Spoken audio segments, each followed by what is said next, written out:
Welcome to the Everyday Awesome Project, where we bring you inspirational stories and game-changing strategies to live your most awesome life. Hey, superstars, welcome back. Paula here. And Sam Pruitt. What's up, beautiful humans? Yo, what we are talking about, like, quote, the work. Lovely, beautiful Work, Byron Katie. That is a work, woman. work, work. I know you think of that and you're like, oh, geez, what does that mean, right? But It does sound a little intense, yeah, but yeah, it's not. it's not. Well, it's. Or I, it could I be. heard I heard her talk about, well, I would love for you to share what it is, but she was like, it's a meditation with the questions. And I was like, that's really soft and sweet. It's not like a Okay. grind out or, like something. So, yeah. Mhm. So, how, I mean, it's definitely a self-reflection. yeah. So the work by Byron Katie is self-directed cognitive therapy. Hmm. And the reason people do it is to become more aware Mm, of what's going on in the brain, in the hmm. body. So Hmm. thoughts, ideas, opinions, experiences, reactions, etc. Hmm. Become more aware, reflect upon that, and we'll take them through the process and hopefully release it. Yeah. So look That's at it to see whether it's true and then let it go, release exactly. it. Yeah. Yeah. And, it arises out of some upset, right? You've got some resistance. Oftentimes, her work I find is tied to like one on one relationships. But what we'll get into is like it actually can apply to like a global, like people are or the world is, right now, and how your relationship to a bigger, like the society or social media or the government or something like that. It doesn't have to be just like your husband or your wife or your kids or something like that. But it definitely works well in intimate relationships, any one-on-one relationship. For sure. For Well, sure. peopling is the most complicated thing that we do as a human being. Good So grief. giving people a couple tools is always handy. And I think what's great about this work, well, it's first of all, it's really old work. Like you and I were just talking before the show. I think I literally experienced this 25 years ago or something like that. I went to a live event. That's where I saw her. I read her Mm, first book. She mm, has a couple new books. So, and to be clear, it's Byron Katie, not Katie Byron. Okay, yeah. Byron Katie. Mhm, Loving What Is. I read that book. It was fantastic. Highly recommend. mm. A Thousand Names for Joy is her Ah, second book. I And I haven't was heard like, of that. Polly probably wrote that with her. Ding, ding, ding. I like the sound of it. I didn't know I haven't heard of A that one. Thousand Names for Joy. And then the last one more recently is A Mind at Home in Itself. What in the hell? I'm going to have to check out that number three. That's And pretty, then the podcast, she has a podcast. Who'd have pretty. thunk? At Wow. home, yeah, At Home with Byron Katie. Yeah. And At just home. so her, I think it's called the Work Institute or something. I remember. So, we live in California. And Hmm. you go down the Central Coast, there's a little tiny town called Ojai, California. And in this little, Love it. Love yes, it. I Love it. swear it's like a vortexy Sedona, but definitely not as big or popular and stuff like that. And, but it's super cute little village town. And she has an office there. That's like the world headquarters of her empire. The work is in, What? yeah. So I was taking my Why van are to, we doing this freaking podcast in her office? You next. didn't tell me. I'm going there. I know, right? Yeah. So I Yeah. pull up in my RV, this was years ago, and just pulled by this random building. It was beautiful. I think it was like a converted church. It's a really beautiful building. And I was like, just admiring. And it was like the world headquarters of Byron Katie, the work. I was like, what the hell here? So good. So good. So if you're ever in That's Ojai, cool. California, look for it. Yeah. Okay, we'll visit her. We'll visit her. So it's a practice, right? It's a self-directed Mhm. practice for people, and it does involve a series of questions, very Yeah. simple questions. That's, Maybe people should get out a pen and a 3x5 card right now, unless mm-hmm. they plan to tattoo it on their arm. Put it in your phone, something. Yeah. Put it in your phone. Put it in your phone. And we're going to take them through it. And we're going to use, rather than, hey, I have this ongoing conflict with my boss or my boyfriend or my partner or whatever. We're going to use this in a bigger, broader Mm, stroke conversation around where you and I are really seeing people struggling in mm, terms of what's happening in our current day external mm, environment, politically, economically, socially, all that kind of stuff, mm, and what our thoughts and feelings might be there, because that's a genuine update, everyday upheaval, mm, and how people can better cope with that and work through that. Humaning is hard, like you've said. So yeah, Yeah. and It's a but full, hey, definitely it's a apply full-time job. Full-time definitely job. apply this to your personal relationships. I think, anything that, you know, any place where you're interacting with something, someone, whether Hmm. it's like that global sphere, like culture or a community, or in your more intimate one-on-one relationships, this is definitely just, I mean, when this, and she gives it away. I mean, that's what I've always been amazed by. Like, It's free.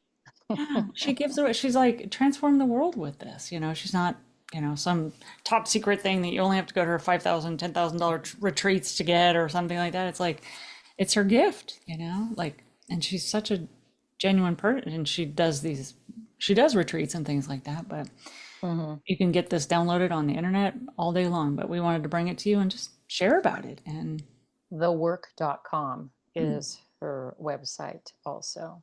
mhm. So it can be, so it's a practice, right? It can be something that you can do anywhere at any time. There is kind of a more ideal environment where you can actually relax and breathe. Mm, But sometimes it could be you're driving down the freeway 70 miles an hour and somebody cuts you off mm. and you proceed to flip them off and then they flip you off and then the whole thing degrades from there. Humanity at its best. So maybe it's hard to relax and breathe then and be still, but you can still center yourself Yeah. and try to better relax and take some deep breaths, right? Yeah. What I really noticed that I hadn't, I've seen videos of her doing this, but I hadn't seen it. I think I've seen some more recent ones where I didn't pick this up in the years past, but us doing this episode, I went back and watched some, and some more recent ones, I really got how it's all about slowing down. I think she Hmm. says you meditate with the question. I think that's how she described it. It was like each question you meditate with it and you check in with yourself, right? Like you're going into the experience because often it's like the past tense, so somebody upset you or like what the one we're going to use is like you're overwhelmed. Like it's overwhelming, whatever. Like you're saying this thing about the world is or my job is or my life is kind of thing. And it's sitting with that experience and like where is it in your body, you'll go through it, but I was really impressed by how much space she gave to the answering of each question. It's not just four questions, boom boom boom, move on, right? Like Yeah. release. It's Yeah. yeah. Ideally, it's something that you're not able to get let go of. So let's say an altercation happened with whomever in whatever, or you just are having the experience, the overwhelm experience, and it's just staying with you. It's becoming part of your reoccurring theme, rumination, Yeah. thoughts of the brain, emotions in the body. You feel it's coming along for the ride and you've carried it forward. So at a later date that day or that afternoon or the next day or whenever you're available, you would go through this process. Um, and you can do this with other people, Mm-hmm. right? Like you can have a partner who does this with you and you can do this kind of work together. You can do it in community. It Mm-hmm. is kind of fun to watch. I got to see her do it with people, and I'm sure you're referencing some videos. It is kind of fun to watch it in front of you because then you learn. Well, first of all, it's just thoroughly enjoyable to see people blow their own minds, right? But Totally. then you learn that your own can be blown because you're about to do it. Yeah, You know, and it's question like, everything. yeah, and it's the transition, the subtle emotional, Mm-hmm. physiological, like how it moves through your body shift that you can gift yourself with from like when you were saying that about like it becomes a pattern, like it ruminate, if you Mm-hmm. have this, I'm overwhelmed, like I've definitely known people and I'm guilty of this at times too, or it's like, oh man, this, but I don't usually say overwhelm out loud because I don't want to give name to it, but it's like, and you have this attitude or way of being or you just carry it with you like you're talking about just this I'm overwhelmed or I can't catch a breath kind of Mm-hmm. feeling, and that's a way of being, and you can like have that state like that's just your sort of like fight or flight like you just get yourself in this nervous system That's what jacked it is. upness. Yeah. Yeah, total dysregulation, and it's hard to bring it back down. So, in a perfect scenario, you'd find a place to relax and breathe, be comfortable, either with yourself or with somebody you feel safe, right? You would recall the situation, Okay. For most people, that's pretty easy. Like the Eh, moment. So it's about, or if you're telling yourself you're overwhelmed a lot, or something happens and it overwhelms you, or, or you have an altercation with somebody, right? Mm-hmm. And then the feelings of upset that transpired. It could be mad, right? It could be sad. It could be hurt. It could be powerlessness, whatever that experience was. And then the emotions that were attached to that. How did that make you feel? How did you react to that? And What was your and response? and where? Like, Mm-hmm. so one lady, I saw her, she was like, when I think of, I forget what she said, I'm not good enough, was what she made up in that moment. And she's like, I feel like my jaw is clenching, and when I think of I'm not good enough, I sort of like feel like a cow, I Hunker, just like hunker I down. just want to crouch in or something. And she's like, oh, my jaw clenches. So everyone's going to have a different emotional stamp on what that looks like in their body. Mm-hmm. Mm-hmm. So you explore what happened. You get re-familiar with, at least in your brain, in your body, and in your emotional state. How did it make you feel? What was the belief you thought occurred? And one thing I don't know why I want to clarify this, but it's telling me it's important, and that is,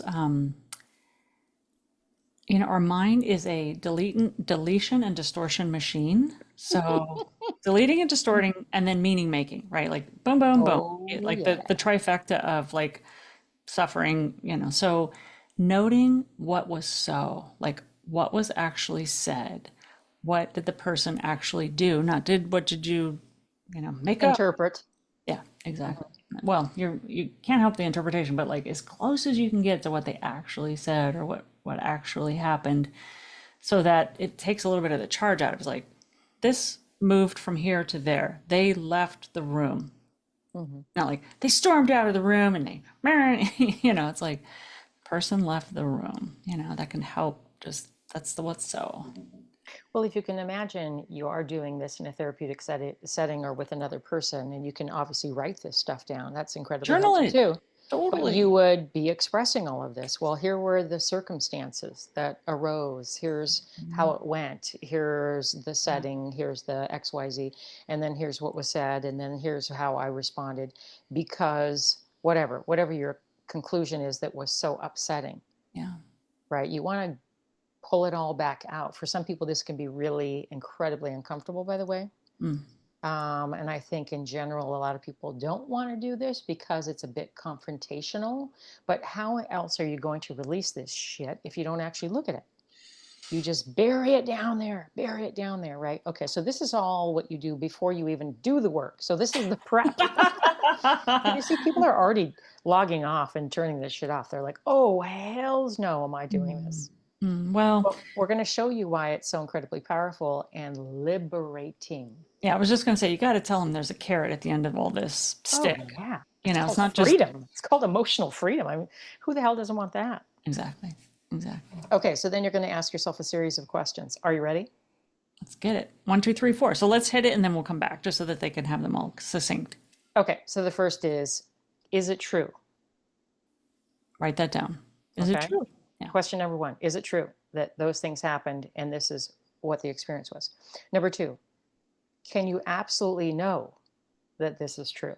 Can you absolutely know that this is true? I say insert the word absolutely because that's an Yeah. important word. Yeah, we'll drill into that a little bit more. Number three, how did you react and feel when you believed it was true? Mm, How did you react and how did it make you feel when you believed it was true? such a great question. Such a great question. When you I believed reacted it like a was lunatic. true. Like a scared little girl. Right? Hurt, Um, hurt bef- dog or something. Before the last question, there's this process that's basically called the turnaround. Oh, yeah. Right? Okay. And the turnaround is you're going to come up with three scenarios that are the opposite of that.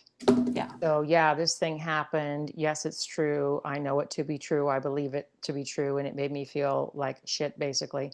And then the three, what would be the opposite? If that weren't really what happened, what if it was this or this or this? So you have to actually come up with three scenarios of, well, really, it could have been that Polly was hangry And I thought she was giving me an attitude, but really she just hadn't eaten for 6 hours and did a big workout, and she's just, blood sugar dysregulated. Or it could be whatever, a couple other scenarios of why maybe you and I, Her uh, feelings were hurt, and so yeah, she lashed out at me or something, or yeah, yeah, she, maybe she, she she got some actually bad does. news. She actually does love me, and I'm making her wrong or something, whatever. Yeah. Yep, yep, okay. And then lastly, who would you be Mm. without this thought, feeling, and reaction? Who would you be if it were not true? Called fucking free. Yeah. Okay. I mean, seriously. Powerful. Yeah. Yeah. Great. Yeah. Yeah. Yeah. And it's so interesting to think, and we're going to dig into these and go through them a little bit so people can actually do this work if they want to. It's so interesting to me to think how bizarre that we all are just kind of going around Mm. in our own bodies and minds, having our own experience, completely separate from one another, right? At this same time, same place, same planet, whatever. Mhm. But how we're interpreting the world, even you and I right now talking together in this moment on this podcast, are having completely different experiences Yep. because of the entire history of our personal evolution and everything we bring to this one moment, this one conversation. Yeah. How could it possibly be that we're having the same experience? No. It's impossible. Yeah. So just understanding yourself a little bit in that way, that everyone you interact with, even your closest people, your mate, your children, your parents, the people that you've had years and years and years in the same house, sharing Hmm. many, many, many thousands of experiences daily and annually, Hmm. are having a radically different experience than you are. They're thinking different things, they're feeling different things, they're not even seeing the toothpaste as the same toothpaste that's going on there and scrubbing it's none of it. Yeah. The temperature of the water there, that's different temperature than it is for me, like they're everything. It's totally gonna just, that will blow people's minds, because I Yeah. think they take for granted, and I know I've done it before with my partner, with my children, with my family members. Like, how could they not be seeing what I'm seeing and Mm. experiencing what I'm experiencing? How Hmm. could they not be? Mm. Mm. And really, how the hell could they be? Mm. you know, They're not in that's there so, with you. You're the only one in there. yeah, Yeah. yeah, exactly, exactly. We're so unique. The only thing I wanted to add to this, I love what you just put down because that was freaking awesome, is I'm compelled to share, there's inherently no meaning in life. Oh, No. well, that's slightly painful. Yeah. There's Can like you need to, yeah, elaborate explain on that? that. Yeah. Explain So that. so there, boy, there's a lot of metaphysical things that start to unpack with this, but let's just say there is nothing inherently meaningful going on in the world. Nothing. It's our mind that makes meaning. Like the fan is on in my room. That's all that's happening. The fan is on in my room. I could be like, stupid thing's so loud and it's hot, whatever, or like you were talking about my neighbor's wind chimes or something like that. It's like Totally. I could make meaning like, doesn't she care? Who knows, right? Whatever, right? Like She's trying inherently, to gong me right out of the building. it's like you were talking about people cut you off in traffic or whatever. It's like the person is driving down the road and they move their car to the left. Like that's what happened. And then, so just, Mhm. I'll just leave it there because there's a lot to that, but there's no meaning in the world. Nothing has any meaning except for the meaning we give it. And if you really want to dig into that, read the book Man's Search for Meaning. Yeah, You want to that's next blow level. your mind. Next Yeah. level. Yeah. Or But any I of these but I think, Buddhist this texts, is like where everything. like this goes well with what we're talking about here because all of the turmoil, all of the upset, all of the friction, all the resistance, that suffering, whichever it is, it lives inside of us. Right. Right? Yeah. Like I was We are actually the cause of it. yeah, I was coaching And yeah, in my program and the two of the participants, they were supposed to have a meeting to eat, they have like this little buddy system, and it's like, oh yeah, go have a meeting in between classes, right? And one didn't show up. Like one, they set the time, whatever. This And is an outrage. I want a reason for this. one of them was quite flustered, like cut the other one off, and I like in the mind, and well, I just have these expectations and not in my, la la, and I was like, whole lot of meaning there, and I was like, anyway, so I gave some coaching around that, but that's just how things occur to us. Like, there's just person didn't show up to the meeting, all this other stuff from her past, Well, let's ask that question. First of all, is that true? which, Yes, it is true. Susie didn't show up to the meeting. well, but it's what upset her is, yeah. Two, can you absolutely know it's true? Well, Well, I think if you sit with those questions, like what happened or whatever, what she would tell you is, she totally, disrespected me. yeah, that was what was going on, or the experience, and wasted my time and rejection. There was a lot of this other stuff. If you really unpack, not just, she stood me up. That's what she said. Oh, wow, that's good terminology. Okay, so one is it true? Yes, it's true. Sally didn't show up to the meeting. Number two, can you absolutely know it's true that she disrespected you and stood you up? No, I actually don't know if that's true. I know she didn't show up to the Zoom link, never got on, but I don't know if she was actually disrespecting me and standing me up, right? So already there's a question there, a little bit of gray area. How did I react and feel when she stood me up? I was pissed off, Yeah. right? She, it was like walls up, right? Like, Walls up, like defensive. cut her off, like walls up. Yeah, don't have time for her. Never mind, But also this like cowering victim might be a little severe, but in this case, I would say maybe appropriate. A little bit of that, like, oh, anyway, so. And then there's the turnaround, which is what are three opposites of what could have happened? Again, this could be so easy, right? She totally forgot. That's a very highly probable situation. Something way more important happened that needed her immediate attention, or her computer blew up and she couldn't go online. I don't know, whatever. Like you make, three other possibilities. You start to explore other possibilities. Well, I think also to meaning. I think what's important here is at the level of meaning, right? So if you can identify the meaning, she doesn't respect me, and stood me up could be doesn't I don't matter to her, like if you dug into like. Well, that's the fourth step, is who would you be if that wasn't Well, what I'm the saying is, like, if we examine the meaning, so like what meaning was causing the upset for her, because somebody just not showing up on a phone call is like, they're just not here. Okay, going on, but all the drama that we attach to it, right? So looking at those dramatic elements that the mind made it mean, like, I'm not important, I'm rejected, like, I'm not sure what was exactly in her head. I'm just giving some examples. But then you turn those around, right? So it's like, I'm not important. Is that true? Can you absolutely know that that's true? What's the opposite of that? I am important, right? She disrespected me. She doesn't respect me, right? Can you absolutely know that's true? What's the opposite of that? She respects me. So like going through not just, oh, she had other things to do, but like what she was making up, the meaning about that person not showing up for that call. right, but usually it would take people a little longer to do that immediate switcheroo. You're easily able to do this after 30 years. But for a lot of people, just pausing and asking the question, Yeah. I'm reading the little prompts here from her, just asking the question, like number one, when you ask is it true? It's just supposed to be a yes or no answer.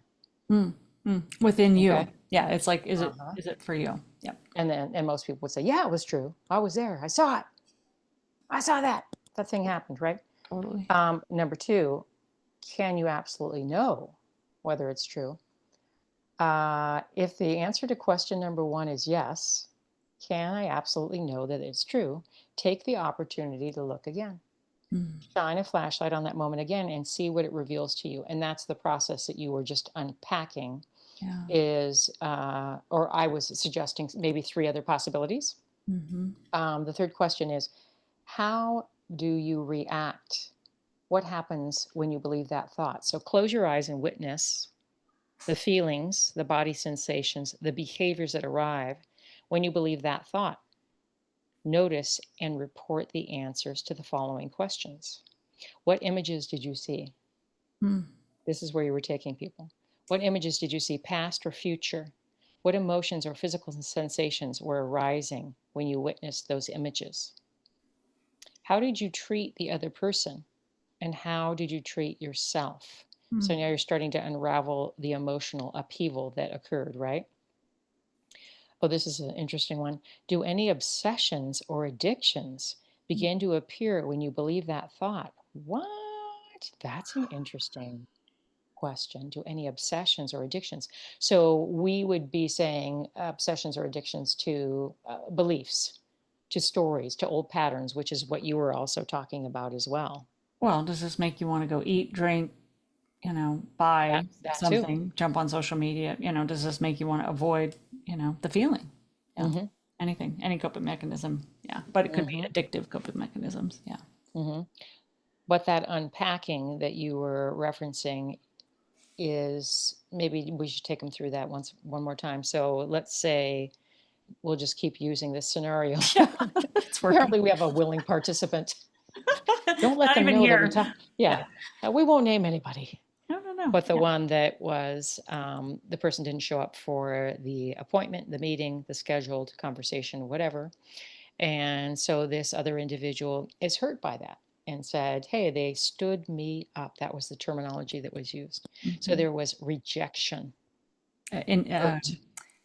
and we're lacing on what we think, but that's for that Yeah. person to discover. But those are examples of things that that phrase would clearly kind of point to. It kind of elicits like that sounds like rejected, disappointed, sad, hurt.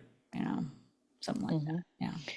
It gets even more interesting. Who would you be without that thought? So if you chose not to believe that scenario, that stream of events, stories that you made up in your head, and all the emotional upheaval that came out of that, the fallout, if you will, if you chose not to subscribe to Channel 5, who else would you be? Who else would you be? Yeah, I'm just laughing over here. I don't know why. But like, Channel my Channel 5. Change the freaking channel. well, after so many years of this, the work that I'm doing inside of, I'm doing this landmark stuff. So one of the things they talk about is get to nothing and then what, right? And so get to nothing is, I swear it's like step one to step four is like, let go of that story as fast as possible. Get to nothing, right? Like if that wasn't true, all that jumbo that's got you, whatever. Okay, who Hmm. would you be? Like create now. Like, okay, like, all right. Like she didn't show up to the meeting. Got it. Next. You know what's so crazy? I can think of many examples of people that I know or have worked with or experienced, friends or family or whatever, that have held on to things for so long, sometimes lifetimes, that have literally robbed them of relationships with loved ones, from their own health and well being, Yeah. right? Because they're trapped in that. Like for so many, really, it's not even just about having joy in your life, but like literally being a healthy person or having connection with other people, people that you love who, have now left your life for a myriad of reasons or whatever, because they held on to these core beliefs and stories that weren't even true. Yeah. Maybe some circumstances occurred again, but nobody examined the actual situation, and definitely nobody rolled into the room doing this work. Hey, I want to Uncle give it. Ted, remember you said that at Thanksgiving dinner? I want to talk to you about a few things. I got a whole question for you. Totally. I don't think Uncle Ted's going to jump into that convo. I was going a little bit along with the lines of what you're talking about. So I had someone that I was working with was like, just has like, I just want to say like the experience as this person talks to me about, this and that, like can't help but hear in an adult woman, probably close to 60, Okay. the trauma that was experienced in childhood, right? Hmm. Like it's like right here, like or right in front of them. I'm sorry, I know this is an audio podcast as well, so it's like right behind their head or right in front of their face, if you will. Hmm. And it was like, and you're 60 now, or ish, Hmm. right? And like that was whatever. And there's no trace of that body, that teenage or childhood body in this body, but yet you keep bringing it forward, right? And I wondered, somebody that, and that person, I've seen other examples where the victimization of, childhood abuse that was received, that's true, like that Hmm. wasn't in their head, Yeah. walking through life, with victim kind of, and then going through scenarios in adult life, and that gets to repeat itself. And I was thinking about, there's this work that we do in these courses where it's like when somebody's trauma is seen and heard, and or depending on the level, but like they're gotten, like you get empathetically, right? Like we call it recreating. It's like, wow, I totally get that experience and how that was for, or, as best I can. Like I get over there in your world. They feel gotten. Hmm. It releases them and sets them free. And so I think about this person just walking forward through life is like, there was a time in childhood that somebody could have, that she probably had shame and, who knows, whatever, like didn't want anybody to know about it. But if it had been healed, if it had been seen and witnessed and released way the hell back then, like all this lifetime of, not, Well, that's the science. Thank you for sharing the science. oh, So, Dr. Gabor Mate is the oh leading yeah, expert in this work, but there's tons of people. yeah, Great, great work is happening in this arena because so many people need to be liberated from this stuff. yeah, So basically, what has been shown scientifically, how the body and physiologically how we respond and all that kind of stuff. If a incident, any kind of traumatic experience whatsoever, at any level, there is no judgment to any of this yeah, stuff, had been processed. So the person needs to be handled, held, yeah, felt, seen, heard, really that healing thing that we talk about, just being in conversation with someone, being able to share what our experience was, being able to process those emotions, anger, cry, fear, all of the things, and being, really unconditionally loved at that moment by a really non-judgmental, empathetic, compassionate human. yeah, The trauma is released. It does not continue. It yeah, doesn't take on a life of its own that continues to cycle and perpetuate into new relationships, new experiences that just double down, triple down, quadruple down on that same exact traumatic experience. mhm, So, really, so much of trauma work now is about, if things happen to people, we need to immediately get them the support that they need. We need to be there immediately. We need to address it immediately. We need to do everything in our power to mhm, help that person heal. All resources need to come to the table, mhm, not shh, let's mm, not talk about it. mm, We're embarrassed. We're this, we're that. All of the stuff that people or totally. families or communities or religions or whatever do Yeah. to pretend this stuff's going to go away. All we're doing is making those people sick. Those wounds will not heal until they get what they need. And And sometimes, the unfortunately, work they don't. can be done at any point. It can be done Yeah, for now. sure. And what we've learned anyway is you sort of like have that wound and you walk around in the world and it just gets touched. So it could be you're having an argument with your boyfriend or lover, and actually that's recreating something that, happened to you 40 years ago, right? Oh, But yeah. yeah, so you can just work on it in this moment, like this particular experience, and it like releases, actually, because what it does is it sends a signal to the brain, to that traumatic event that's like triggered and causing the upset with this particular person, to the moment it was created, or the trauma that was unreleased or processed, like you're talking about. So that's Well, we're, as yeah. usual, we're a little over here, and but Well, the stuff is watered, it's fed. And I believe it's primarily fed by shame. uh, Like there's a watering can, literally. They're just pouring it on those weeds well, it's or some that wound. I was just going to say it's just unprocessed. It's unwitnessed. It's the the mind in the moment. So not only do you have these five senses, right? So you have a physical, or, something physical maybe happened, something you heard, maybe tasted, whatever, like there's the five body sensations, and then the meaning, Hmm. right? Like the little childhood you in that moment, fearful, whatever, sad, afraid, something made a meaning. And so all of that gets bundled up into the body at the same time. Hmm. Yeah.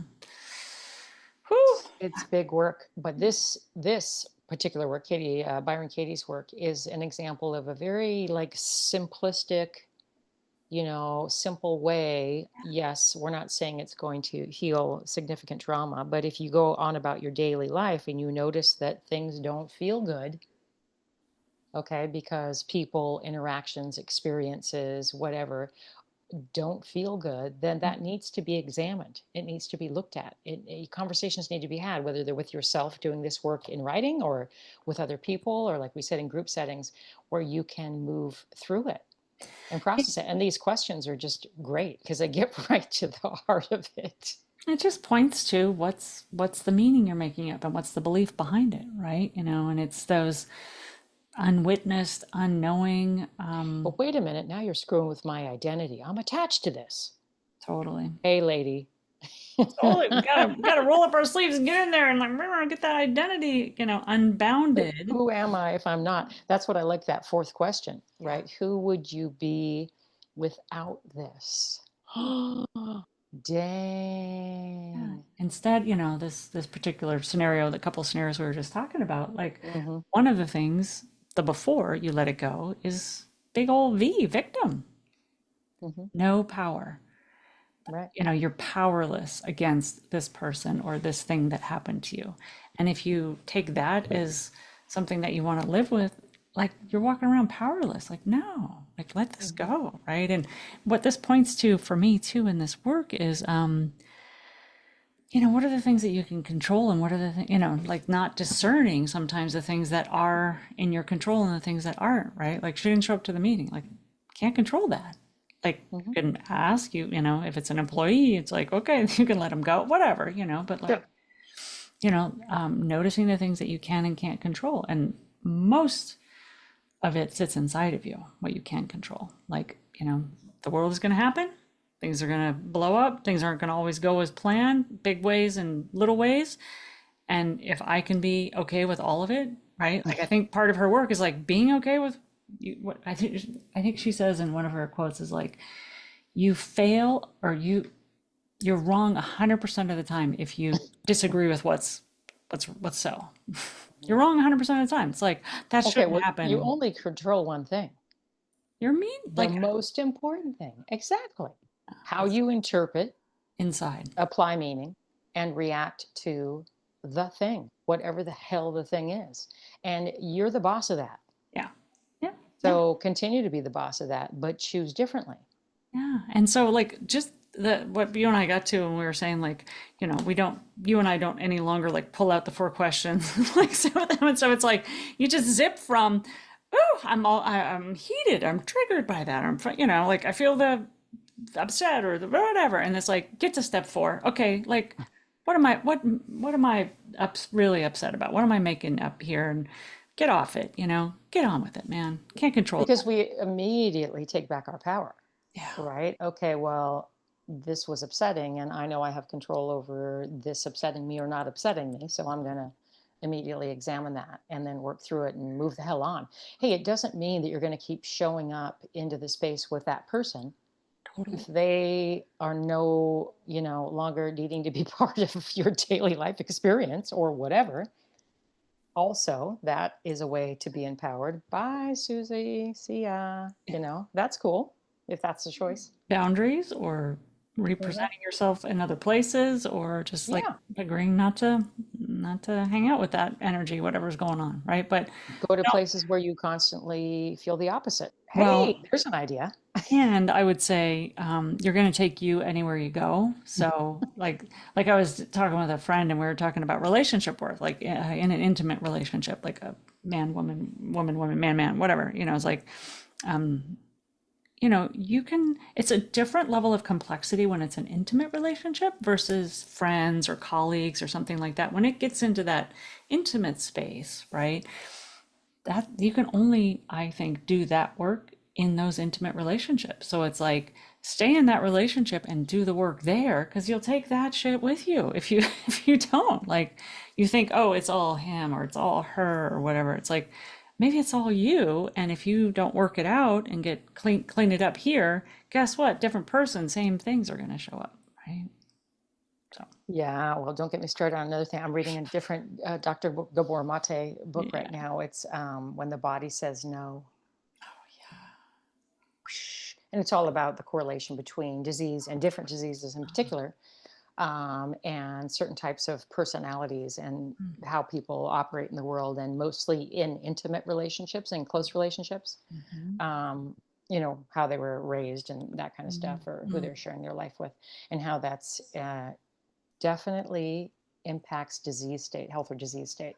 And there's a whole new science emerging around it, around the whole thing, and your immune system and your brain and everything. It's just what is happening. This is Mm. really cool shit, but Mm. it needs to get out into like mainstream conversation so people can feel empowered, Mhm. not disempowered. Yeah, my friend was saying this particular person intimately and stuff, they had some upset or whatnot. And she's like, my body doesn't feel safe around you. And I was like, wow. Like she's so in tune with her nervous system. Like she's done a lot of this work and stuff. She's like, my nervous system, when his nervous system is dysregulated, mine gets dysregulated. And she's good at like staying in hers, but it Mm-hmm. doesn't feel safe. And she's like, I've done all this and that and work, whatever. It's like my body's not okay Mm-hmm. when his gets so dysregulated. And if he can't self-regulate and stuff, it's not a healthy place to be. Like, okay, good to Yep. notice and thank you. You know. I bet that's pretty common. Okay, don't get us off on that thread. That's a slippery slope. How Yeah. do we want to close this thing out? What's your one thing? What's the most important thing to remember, or is it the practice, or what did you get?